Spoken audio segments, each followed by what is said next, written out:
I'd like to begin by thanking the Daiwa Foundation for organizing this talk and inviting us to be part of it, and also to Hikaru and Anjan. It's a real pleasure to share a screen with you. I think the title of the talk is Art times Ecology times Solidarity, but in some ways what it's really about is what we expect art to do and what role we expect it to play within society in general.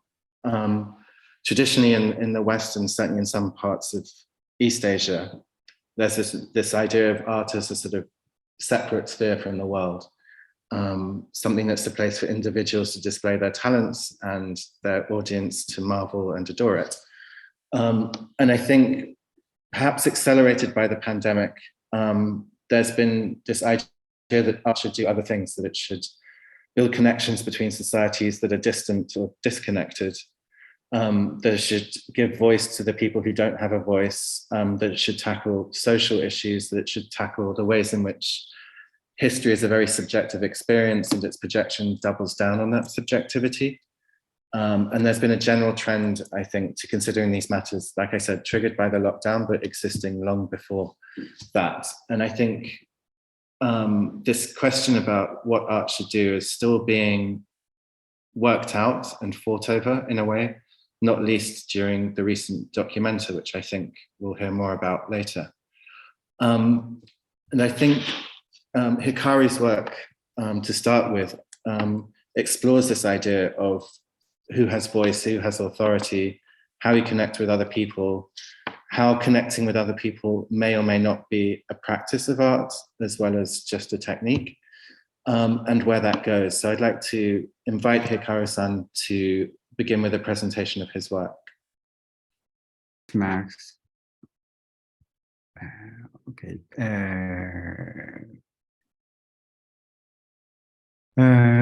Thank you for coming to my presentation today. I would also like to thank the Daiwa Anglo-Japanese Foundation for organizing this event.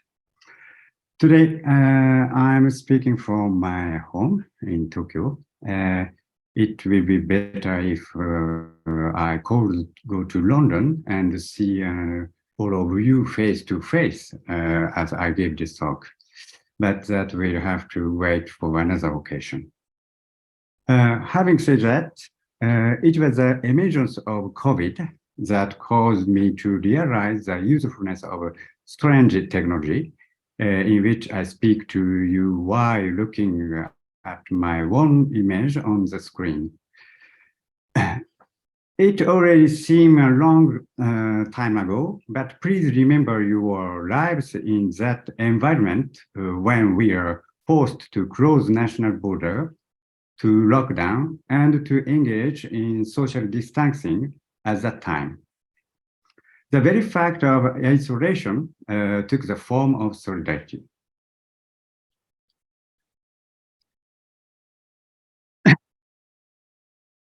This paradox has a close relationship with art. I would like to give you some practical example as I consider this point. I found this photography on the internet showing a single viewer watching a video walk I directed.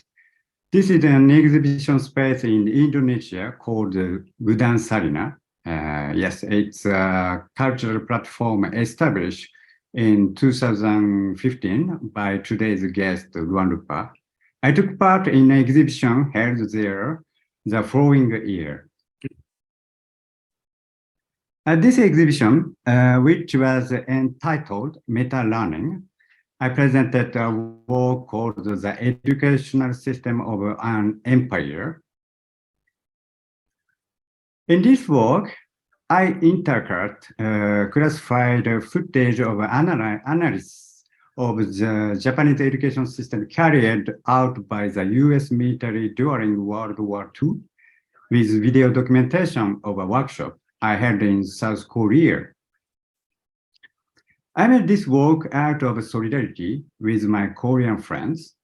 In recent years, Japan and South Korea have been loggerhead over their historical perception of the colonial era. The strong feeling aroused by this have even developed into national security issue. In that maelstrom of political antagonism, it is not easy for us to find an independent standpoint in which it is not captured by one or other of the opposing interpretations. At the end of the day, I'm Japanese, so I'm not in a neutral position. In the conflict zone of battle about history, the approach that remains to us is one of isolation. This means social distancing ourselves from the opposing nationalism in both Japan and Korea. The only way for us to maintain solidarity is to remain independent. The technique of solidarity through remaining independent allow me to call it art. This enables me to transcend the national border of Japan and Korea and to forge a connection with viewers in Indonesia. And I retain and forget memory of dialogue organized in that exhibition space with Indonesians who were ordered to engage in forced labor by Koreans who had been conscripted into the Japanese army. It is the existence of the space, Gudan Sarina, that enabled me to meet those people. I would like to take this opportunity to thank Luan Lupa.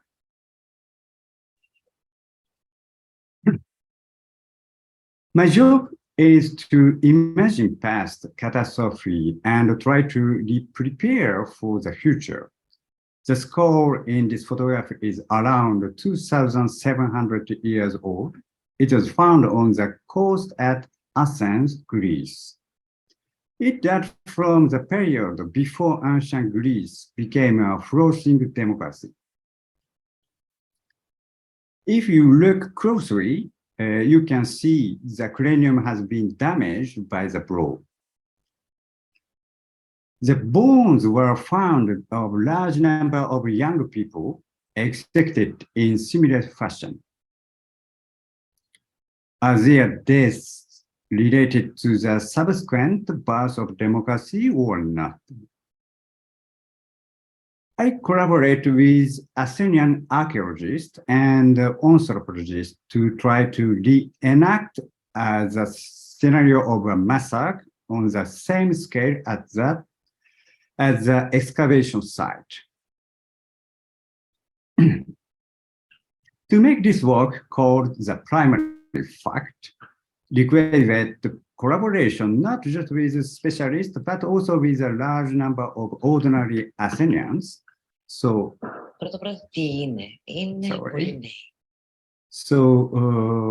can we call gathering solidarity? We cannot. But the collective and physical act of reenacting a historical massacre did gradually give rise to a big feeling of solidarity of a sort. What bound us together here was not the Spartan-style military discipline. The participants were all paid honoraria, but it is not a relationship just bound together by distribution of money. Certainly, the delicious Greece food played its part. But what really bound us together was imagining the past. Moreover, the situation at the time in Athens, where one could not but feel a real crisis of democracy, as Greece was being abandoned by Europe, also gave a boost to our solidarity in thinking about the birth of democracy. I would like to believe that solidarity is born through art. It is not a solid, hard, strong thing. It is no more than a fluid, fragile, and temporary network formed by imagination and sensibility. But I think that our solidarity, because of its independence, can create a loose link with those people who work to demand change in the real world.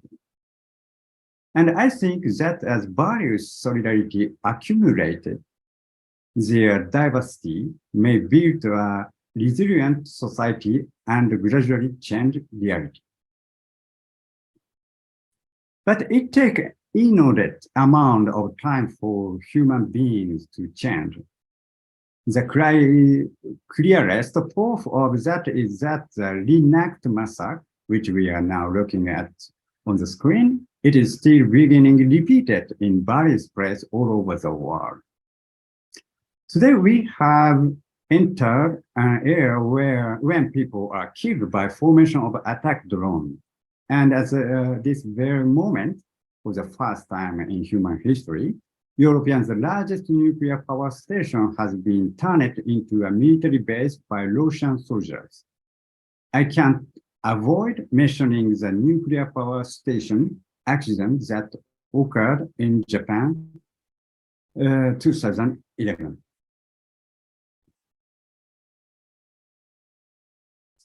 For more than 10 years, I had continued to engage in artistic activity related to the nuclear power accident.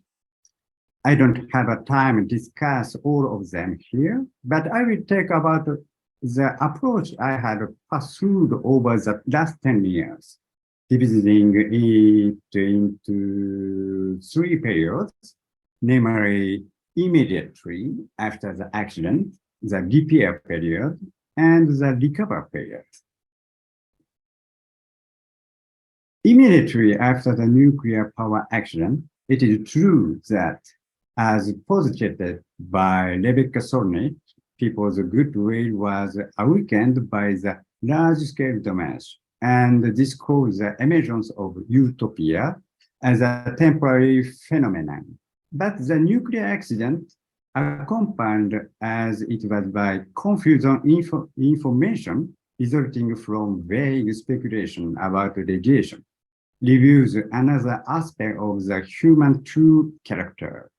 Those people who learn about trying to escape from the danger zone in which radiation was bowing down on them, however, their true with merciless discrimination. This discrimination shows the unlimited horrors of nuclear damage. It was 10 years after the nuclear power accident happened that I was able to approach this issue through my art. I couldn't do anything at the time. So if I'm asked whether art is possible at those times of confusion, my answer today would probably be that our role should be documentation rather than art. Once the repair period started, a lot of artists started trying to help the victim. And here, there were two distinct approaches. Those artists who came with self-righteous idea either satisfied themselves or became discouraged and immediately went home again, because there was a world in which their daily life had a higher priority than art. But collective activity continued based on listening to the voice of the victims, uncovering issues, and trying to engage in those activity need on the ground. In the latter half of the repair period in Japan, this was 5 months after the time of the accident, the mass media started to withdraw. It is just like the current situation in which interest in the Russian-Ukraine war has faded. Once it no longer makes economic sense, reporting on the area affected by the disaster stops. My activity switched from documentation to resisting oblivion. How could the reality of Fukushima be open to the outside world? The recovery period may have officially started in September 2013 with the Japanese Prime Minister's statement to the world that the situation at the nuclear power station is under control. But that was just a political declaration. The radiation contamination caused by the nuclear accident was not uniform. While some areas were entering the recovery period, others which was still exclusion zone remained in the immediately after the action phase.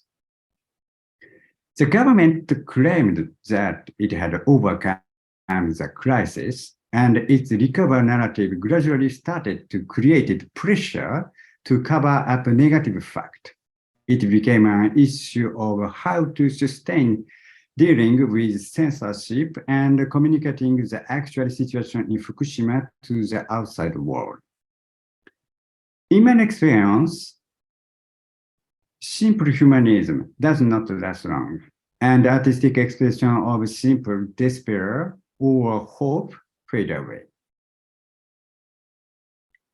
My only condition for sustainability is to learn from the people living in Fukushima. Living with radiation is complicated. You face a variety of issues, and those issues are constantly changing too. And the knowledge you gain as a result is also diverse. Also, in order to understand, you yourself have to use your imagination. I carried on my activity by defining art as the process of creating a place for that imagination. Finally, let me tell you about just on my one more my project in an installation called Japanese War Art. In 1946, the year after the end of World War II, the US opened an exhibition for its occupying military force at the museum in Tokyo. Over 150 Japanese war paintings that had been confiscated by the US military were shown there. Japanese people were not allowed to see this exhibition. This work recreated that exhibition based on official document left in the US, questioned again the war painting of a defeated nation, and also inquired into the hegemony of the US, which spread abstract expressionist painting around the world during the Cold War. The individual pictures were made in exactly the same size as the war painting confiscated at that time. I used the discarded packing material and other art-related items that were used to transport the work. In fact, those works were produced by rejected migrants who were rejected even while they were applying for refugee status in Japan. Today is the first time I have talked about it in public. They are forbidden from working, excluded from social insurance, restricted from moving outside the area they are currently staying, and prohibited from traveling to third countries. To borrow their one word, their lives are living deaths. As one of the power holders in the country that had forced them to abandon all their hopes, I feel responsibility to them. I also need to re-examine my own freedom and self-exception, which are guaranteed by that country. As an artist, I'm privileged to be able to organize a whole series of activities, starting with buying raw material for my work, then creating it, transporting it, preparing a venue, and displaying it. That being the case, I wondered whether I could rethink the situation in that micro supply chain and create a new method of distribution wealth. After consultation with a lawyer and together with people who support refugees, I created a workplace for them. For safety reasons, I cannot tell you where it is or show you photographies of it, but this is where those works were created. They had complete freedom to determine the shape of the works, except that I strictly prescribed the size. It was a tough job, but they seemed to have enjoyed producing their works. Some of them were apparently absolutely thrilled when they saw their one real name on display in art museum as a member of our professional team. It may have been the moment when they are able to become free of their status as refugees or migrants. Now they are recognized as independent individuals.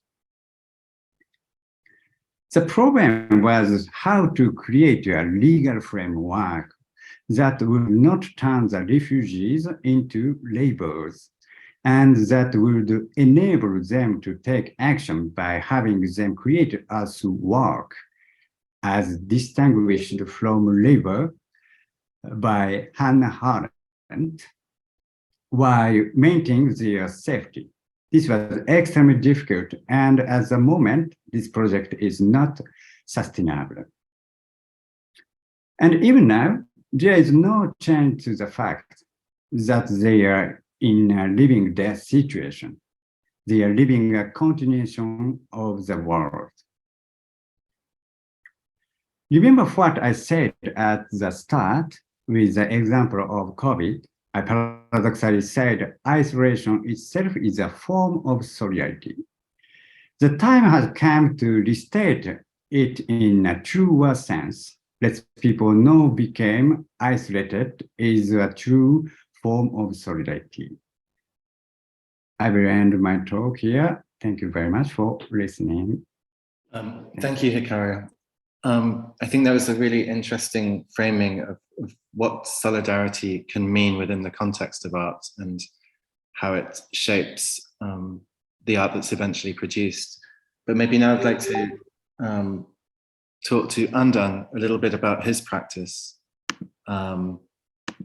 both with Rangrupa and to some degree without it, because you do a number of things. And I thought maybe to introduce the ecology part of the talk's title, you could talk about the ecosystem around Rangrupa and what it actually is, because you're not all artists. You come from many different backgrounds and still work together on something that we could get down to later in the talk. Yeah, first of all, thank you so much for friends at Daiwa Foundation for inviting us to share our stories here. Thanks to Jason James, Nana Ota, and also Izzy and Elise Vicentin. And also thank you for Mark to host us today for this conversation. And also some of our friends from many corners of the world are here. Some are friends that I'm familiar with, names like our friend Shahidul Alam in Dhaka, Bangladesh, who just visited us a couple of weeks ago in Makassar, and also our friend Yana Ranarim, who's in Kuala Lumpur, Malaysia, and also some friends that I will maybe share also stories with them. How do we encounter each other recently, and then we've been imagining of collaborating in the future because we have the same perspective on to do art. To actually answer the question of Mark about the how is the ecosystem in Ruang Rupa. I want to how is the ecosystem, how it was started, and how do we work together up until now, after it's been around for 22 years. I'm gonna start this story by saying that maybe this is for your information. If you ever happen find it from online resources, or you ever happen find it in a book on what Indonesia is, that it's a country with 17,520 something island. It's a maritime country. It's an archipelagic country with around 250, more than 50 million populations. And also that's also maybe for us in Ruang Rupa, since it was started in 2000. That all these things are part of our daily conversation every day. Mostly, I mean, every time we meet, every time we hang out, we like to discuss things that are part of our daily practices, part of our daily life. That's the reason why that sometimes the tagline we use is "Let's make friends, not art." Letter art. Sometimes let's make friends, letter art. And then that's also the reason why we reflect in every time we meet. Most of the time we discuss about our daily life, the last movie we just watched, the football team we are supporting, the things that we like. The thing is that the reason why Ruang Rupa, I joined Ruang Rupa in 2000, around 2005, yeah, as already mentioned by Jason also. And then I happened to join Ruang Rupa because I hang out with them. I was working in a radio station, and then we invited Ruang Rupa to talk about their the OK Video Film Fest, the OK Video Festival, and then that's how we hook each other, and then also that's how I been hanging out with Ruang Rupa for more than 17 years. Some of our friends also joining Ruang Rupa because in early 2000, when it was started, the economic situation was very tough. Some of our friends came to Ruang Rupa to find a place to sleep, and then that's how they becoming part of Ruang Rupa up until now. So we don't recognize membership. We don't recognize membership because we're not golf club. So there's no membership at all. And then the most of the time the question we have is that how do we join Ruang Rupa? It's also not about joining. It's also about it's not like an email that you sign in and then you're in there and then you sign out. It's not the way it works. It's always that sometimes most of the people who are part of Ruang Rupa, they becoming part of Ruang Rupa because they hang out a lot. And then I always use the metaphor of a radio. Like a frequency modulation or like a FM, MW, or a shortwave, or all those names of frequencies.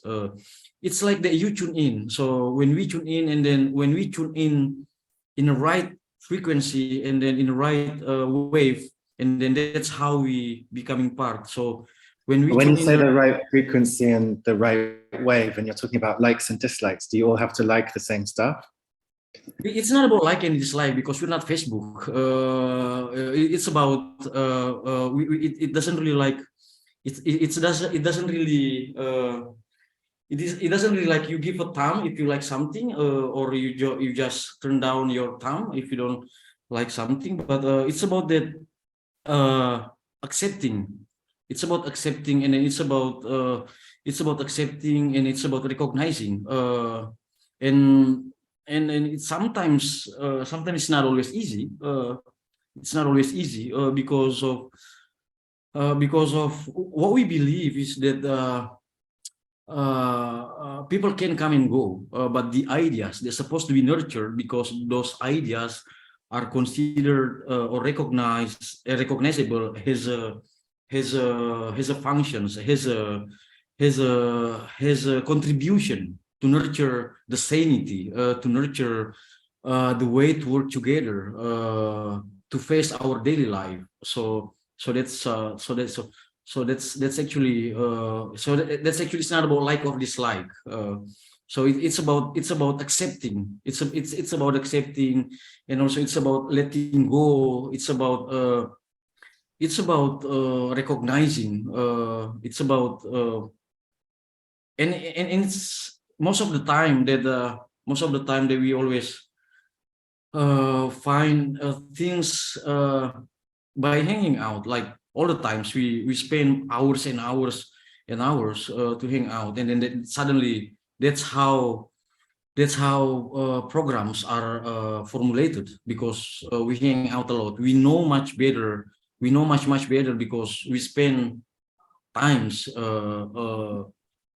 hours and hours to get to know each other. You sort of frame this as partly like a regular life practice. Sorry? You frame this as kind of a way of leading a life in daily life as well, with this sort of sense of community, accepting others. Yeah. So how does that translate specifically into the world of art with an exhibition like Documenta? Yeah, that's also what I wanted to say, that the practice is like Ruang Rupa is not alone. There are many initiatives. There are many initiatives throughout the archipelago. And this is the thing, that it's always started from the living house.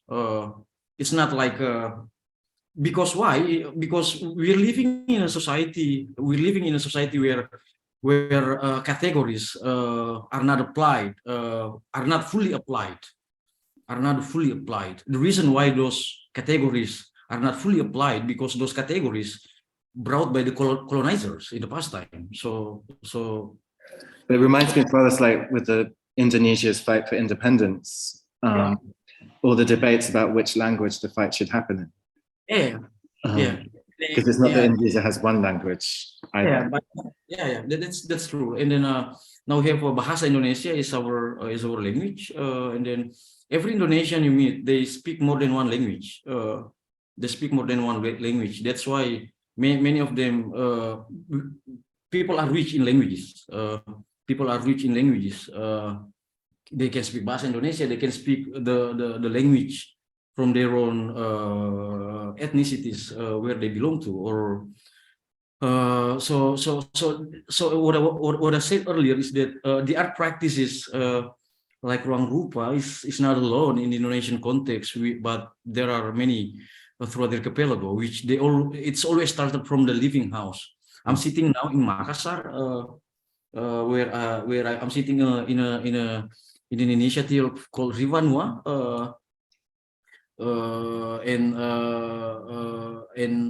It's actually an initiative that we started a couple of years ago. The good thing in Ruang Rupa is that anyone can just start anything somewhere else, and then we still keep on supporting each other. We don't compete each other to prove who is the best, who is the ones that having more programs, or the ones who go here and there or attend here and there. But it's about that we keep on supporting each other and to sustain. So this is actually reflecting.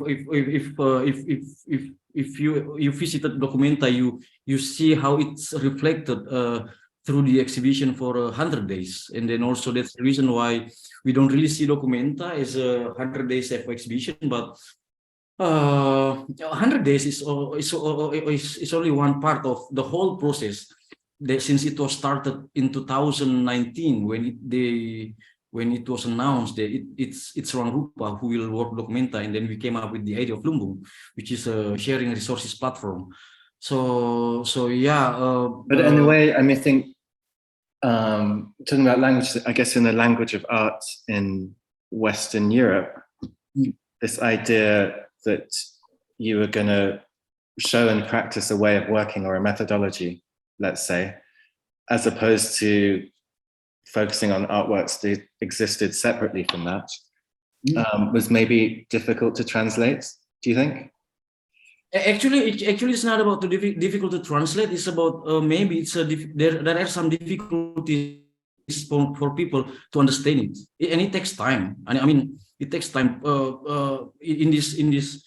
In this discussion, I also want to mention that there are always categories mentioned about, like the Indonesia is a country from the global south because there is a global north. But I also, since we have our friends here, Shahidul Alam, which I believe sitting now in Dhaka, Bangladesh, he visited Makassar a couple of weeks ago, where he mentioned about the category called majority word to replace the term of third world or global south, but majority word, which can be elaborated more with that term, which me personally I'm totally agree with this term of majority word to instead of using global south or the third world.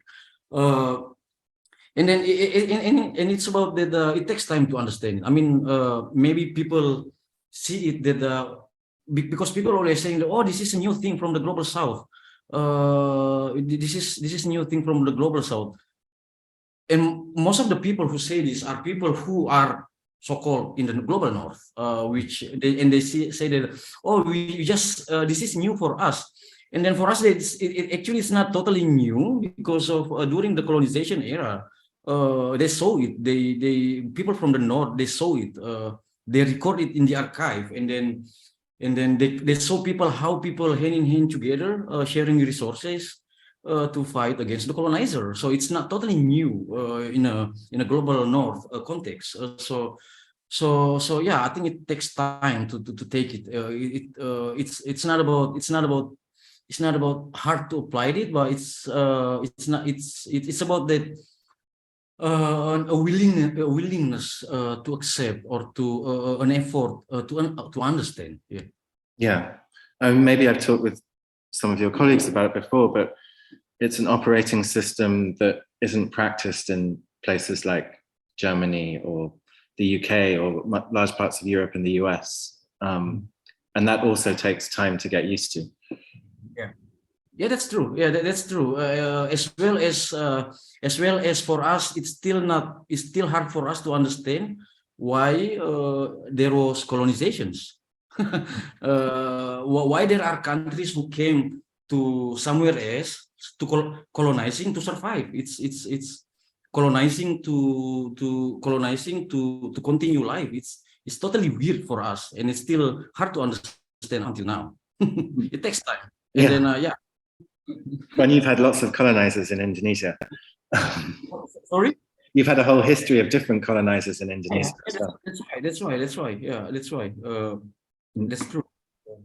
But I wonder if one of the conditions for what you're talking about, and we've kind of touched on it a bit already, is that it's not just something that happens in art, it's more general social change. And that maybe some of the problems with the negative receptions for documentary have been about a lack of recognition of that. The lack of recognition of what? Sorry? What you're talking about is really, and I think also what Hikaru is also talking about, it's a more broad social change. It's not just this idea that art can do one thing and society can do another thing doesn't really hold through in the way you practice and in a lot of Hikaru's works that he just presented. Yeah, that's true. That's true.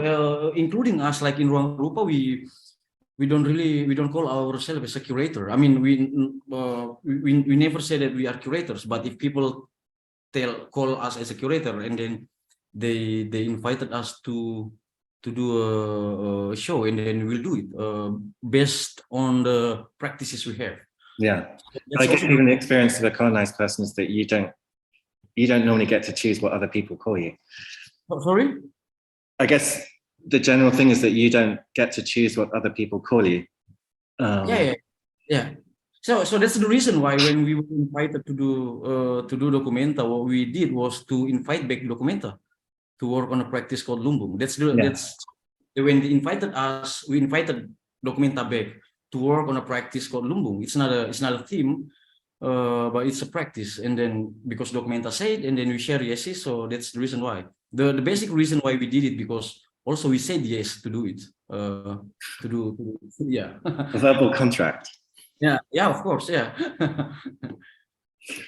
Maybe it's good if Hikaru joins us as well, because I think I want to explore more about this relationship between life and art, because it seems to me in both the cases of Rangrupa's practice and Hikaru's, there's a kind of optimism behind it that's foregrounding these ways of engaged working, of highlighting people whose voices have been denied to some degree, can feed back into society. I mean, certainly you implied that, Hikaru, in your presentation, that they can make a real change, not just an imaginary change that only exists in the context of art. So I wondered more how both of you thought that what you've done in the kind of vague rubric of art can produce real change on a more societal level. I mean, Hikaru, you suggested there are lots of complications in your last project, the Japanese war art, in kind of operating in the real world as opposed to the art world, with lawyers and secrecy. And so I wonder how the feedback loop works.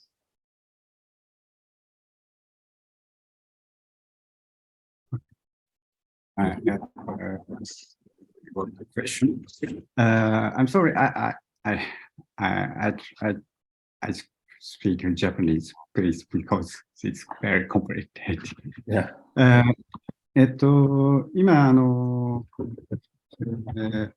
アンダンさんのお話と、マークさんのお話を聞いて、まあ、さっきっていうふうに振られたんですけれども、まあ、友達を作るっていう、この中でも、こう、フィットする、話なんですね、まずは。すみません、じゃあ。I think I'm going to just translate then. So just listening to the conversation and the talk that you had between Andan-san and Mark, you were talking about it being a matter of making friends or fitting together. まず例えば、日本における、まあ、移民の方々、しかも、日本政府が、その人たちの、こう存在を認めない人たちと一緒に、作った最後の作品ですけれども、まあ、その時あえてですね、彼らが移民であったり、難民であるというような言い方を、こうパブリックにはしてないんです。で今日 Okay, you're breaking up a little bit, Hikaru, but what he was saying was that he, for instance, made this work about or with migrants. So the Japanese government does not recognize these migrants, but as well as migrants, they are refugees, and so he made this work or got them to make this work and displayed it in public. それは相手が一人の、まあ、このように一人しかいない個人であって、皆さん。で、まあ、ある意味、本当に友達になるわけですよね。で、そういう、ネットワークを、まずは大事にしたいっていうのがあるので、多分、アンダンさんとそこの部分はすごく重なる部分があると思います。つまり、カテゴライズの中には入らない何かこう、ネットワークをどう So those migrants are all individuals, and I became friendly with them. So that network is very important, and I think that overlaps quite a bit with what Andan is doing, creating networks that are not kind of categorizing people. しかし、これはね、楽観的オプチミストじゃないんですよね。真逆のペシミストなんですよ。つまり、現実世界において、もうデコンストラクトできないぐらいな、強固な制度、法律が、この今の、日本における移民であり難民を取り囲んでるんですね。で、この制度を、脱構築、ディスコンストラクションしていくにはですね、もう本当何十年かかるんだよね。かかると思うんです。で、それに対してもうほぼほぼもうある種の私自身はもう絶望的な感じを感じている部分があって、ならば、その長い時間で一人の個人の生命というのは待てないので、ならば別の、解放の回路みたいな形で、別の関係性を作ろうみたいなので、多分ペシミストとオプティミストがなんかこうどっちかっていうのもすごく重なってるのかなと思います。ほぼほぼソシエティな社会に対してなんかこう楽観的なビジョンはほぼ全くないですね、日本にいては。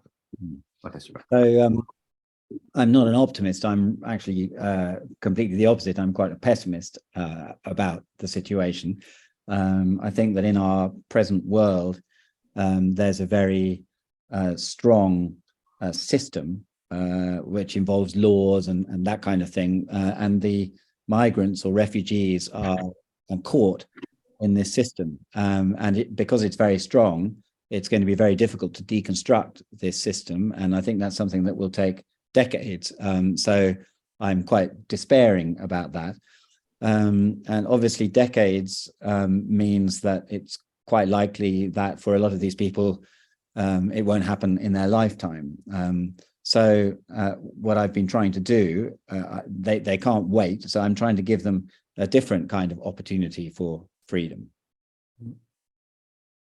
I think I'm talking of the timescale. I think that's something that Andan kind of brought up when he was talking about Rangrupa and this ongoing conversation that's been going for 17 years or so, and I guess continues to operate. And I think it'd be good to hear more about how timeframes. There's a timeframe for Documenta, there's a timeframe for other activities, but some of these things are ongoing processes, and the Lumbung process you've talked about already is also ongoing, right? So you have to fit these multiple timescales.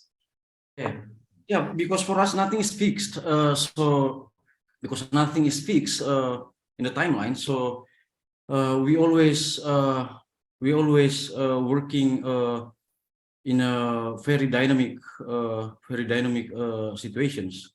This is also the question that we have there: how do we still maintain Rangrupa after all these things? That's also the question that we are having now to ourselves, that we want to continue based on what we experienced before, because we see that doing Rangrupa is now it turns to be a new collective. So Rangrupa together with Serum and Grafis Uruhara, we form a collective called Good School. Yeah. Yeah, and then it's actually more dynamic. I don't want to call it challenging. It's more dynamic because of the level of it's like leveling up what we already started by practicing Lumbung in Rangrupa, and then by working with two collectives to contribute each other in order to sustain together. Yeah. We don't want to be burdened to each other, but we want to contribute to each other to yeah, of course, to sustain. And that's the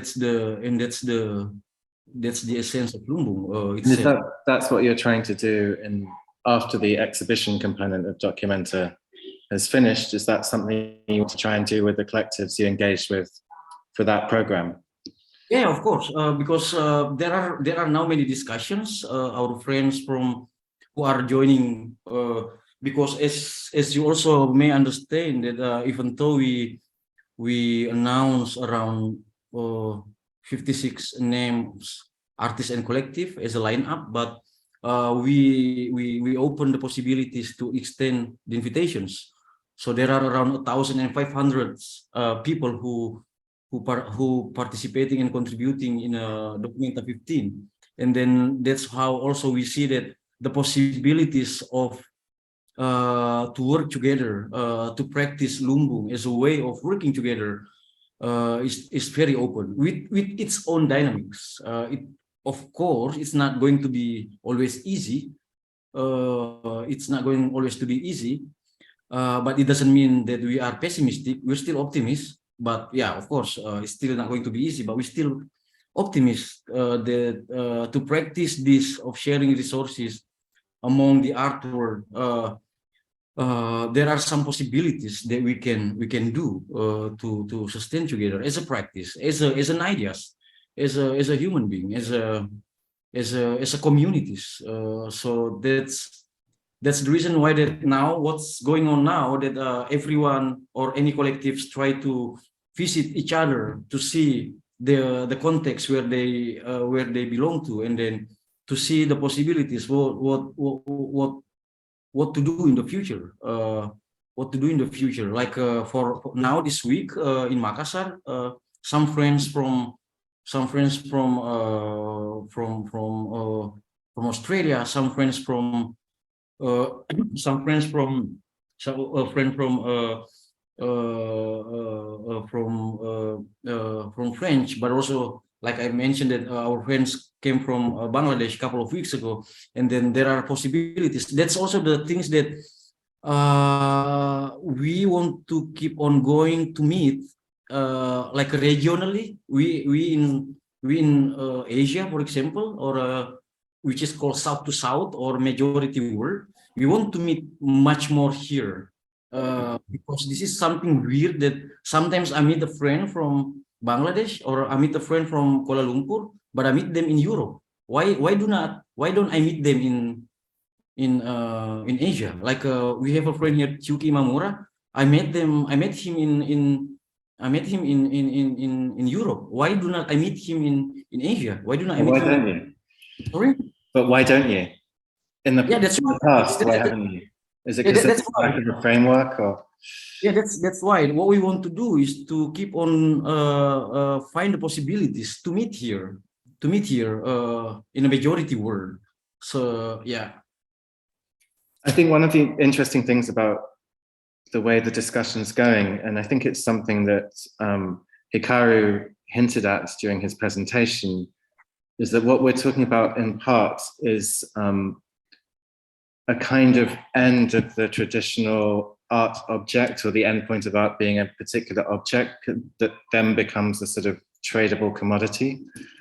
I think Hikaru, you talked about there being a fine line between documentary and art, that some of the work is documentary, some of it's art. I wonder if you could talk a little bit more about that.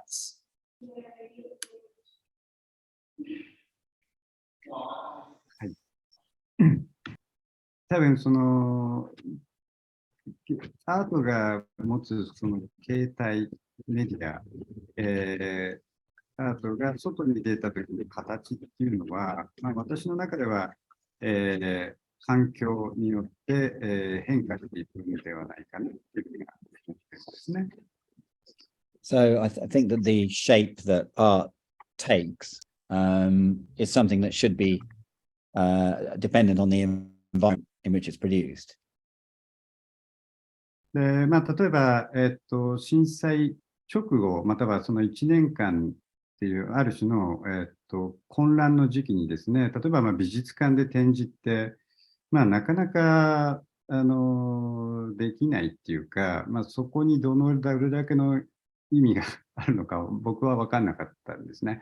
でむしろその時にはインターネットをフル活用したし、さらに、テレビのニュースが支配的だったっていう時に逆にじゃあ映画館で映画をもう少しこうじっくり1時間半かけて考えられる映画を作ろうとか、むしろ今は、みんな集まって議論してなんかこう意見を交換し合うのが大事だったとかね、なんかそういう形で、僕の場合はいろいろ環境によって、作品アート自体が変わるんではないかなというふうにはまず思っています。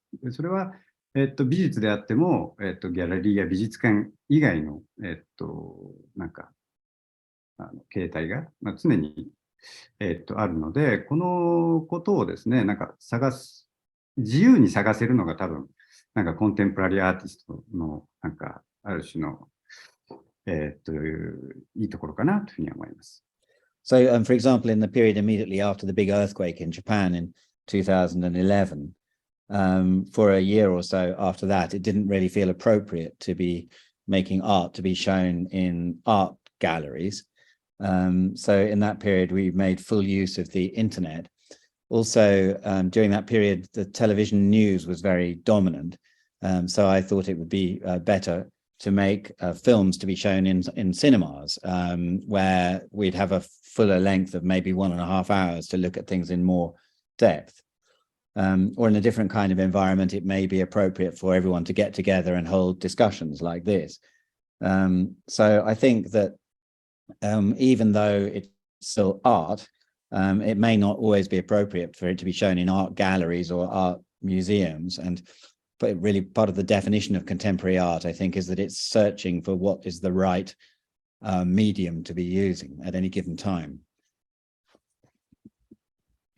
Maybe Andan, I mean, do you have a sense of what the right distribution system for art should be? Do you hate galleries? We don't have galleries, but we want to experiment what we call, for example, Lumbu Gallery, which is applied during 100 days, which will be continued also.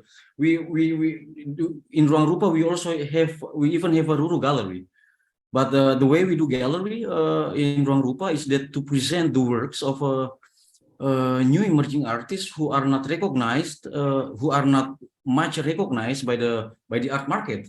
But it's about that presenting ideas. It's about presenting possibilities of doing art, which is not always about market, but it's about sharing ideas, sharing resources. It's not about we hate gallery system, but what we believe is that another system is possible, another way is possible to do it, which